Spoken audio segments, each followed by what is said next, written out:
Jamaica's Jaydon Hibbert Ryiem Forde Rohan Watson and Oblique Seville deliver a wonderful day one at the World Championships Track and Field 2023 being held in Budapest.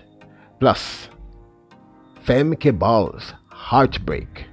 Welcome back to the channel, people. Welcome back to the channel. If this is your first time here, thank you for making it Peter Lloyd World. Go ahead, please hit the subscribe button so we can continue to go. When you do that, hit the notification bell so you know when the next video drops. We drop a video at least once a day here in Peter Lloyd World. Also, if you enjoy the content, please hit that like button, and finally leave your thoughts after this sports analysis where we take a look at and we break down the races. So, ready? Yep, good to go.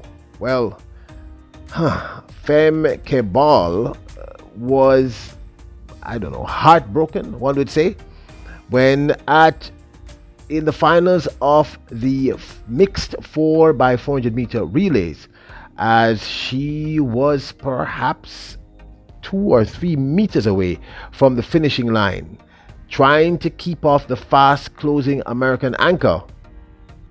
Alexis Holmes, Femme Kebal, fell, which meant they missed out, meaning the Netherlands missed out on their first gold medal for the 2023 World Championships and a possible new world record for the mixed 4x400 meter relays.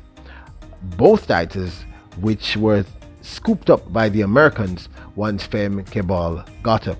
She valiantly attempted to cross the line in third, but had the baton had fallen, and I'm telling you, Femme Kebal was devastated.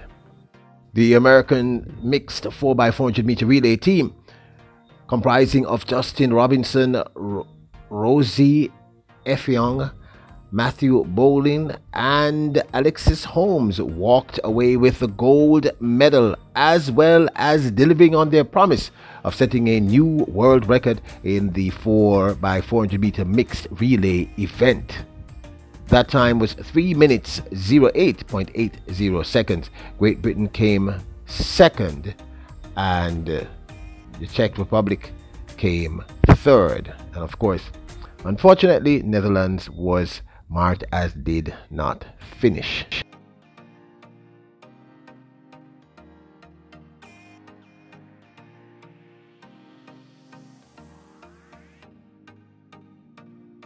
The American anchor Alexis Holmes was pressing Femme Kebal and could have actually passed her had she not fallen. Now, the Jamaican males have been delivering since the beginning of today's World Championships. Today, of course, Saturday the 19th, is the first day of the Budapest 2023 World Championships. And I'm talking about the new generation of Jamaican males, the youngsters like Jaydon Hibbert Ryiem Forde, Oblique Seville, and Rohan Watson. You know, often we hear people complain that the Jamaican males are just they're not firing on all cylinders, and I keep saying, you're wrong, you're wrong, you're wrong. Look at the numbers, look at the stats. Well, we can look at more than the numbers and the stats. Today's in the inaugural day of this year's World Championships 2023. The Jamaican men shone bright like a morning star, definitely signaling a changing of the guard, so to speak, from the more mature Jamaican males to the youngsters.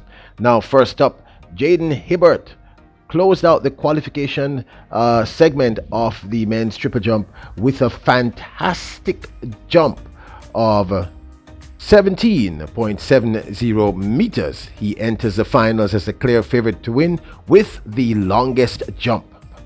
Now, we are unable to show you the actual video, but what we did is we took pictures of the actual jump. This is the actual jump you've been watching throughout this commentary. Jaydon Hibbert, of course, is the world lead in the triple jump and looks destined to hand Jamaica its first individual gold medal by a Jamaican male in umpteenth years. I mean, we certainly didn't win one last year.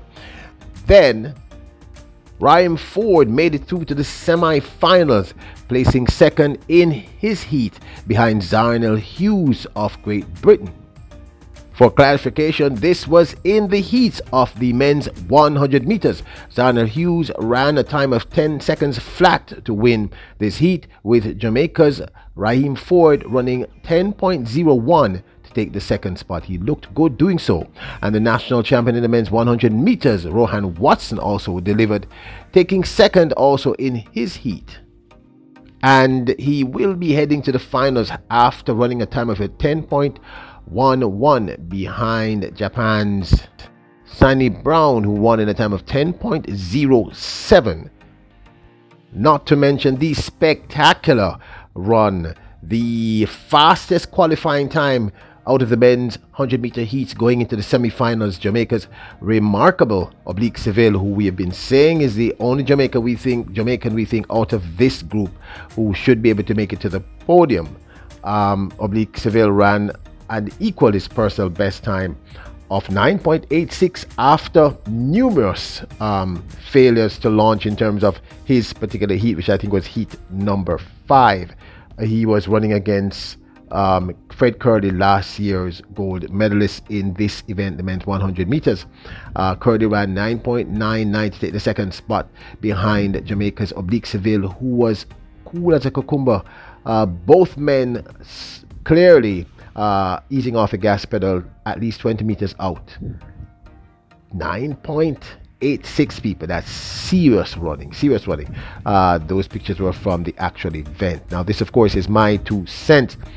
Yes, you know, sometimes we flog a dead horse here. We tend to just flog the dead horse. And you know, I keep saying I'm the optimist, but I'm also a pragmatist. I look at the numbers. The numbers are very evident.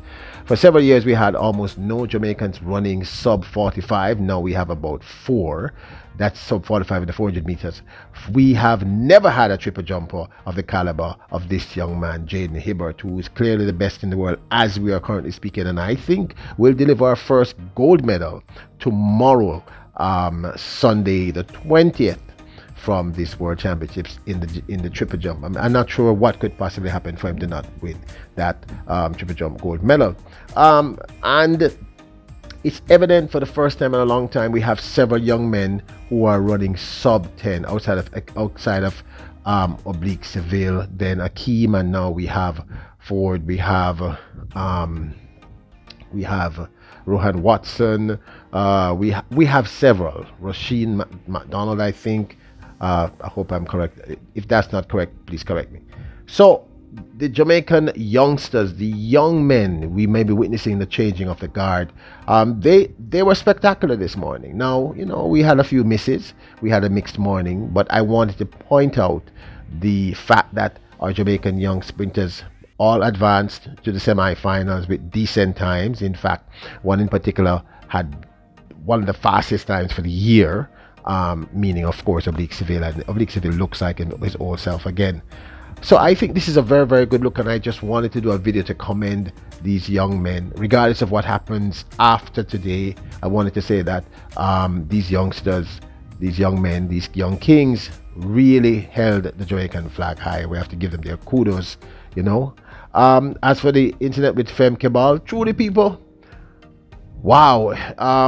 The young lady Alexis Holmes, she kind of had the advantage, you know, because Femme Cabal had ran in the heats just maybe an hour or 2 before. I think her legs just gave out from under her. She just was tired.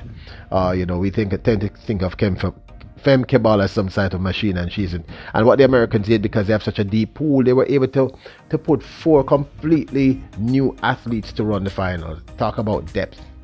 But this, of course, is my 2 cents. Now, don't forget this episode. Hit the subscribe button, hit the notification bell, hit the like button. Remember, your royals, kings, and queens. Bless up.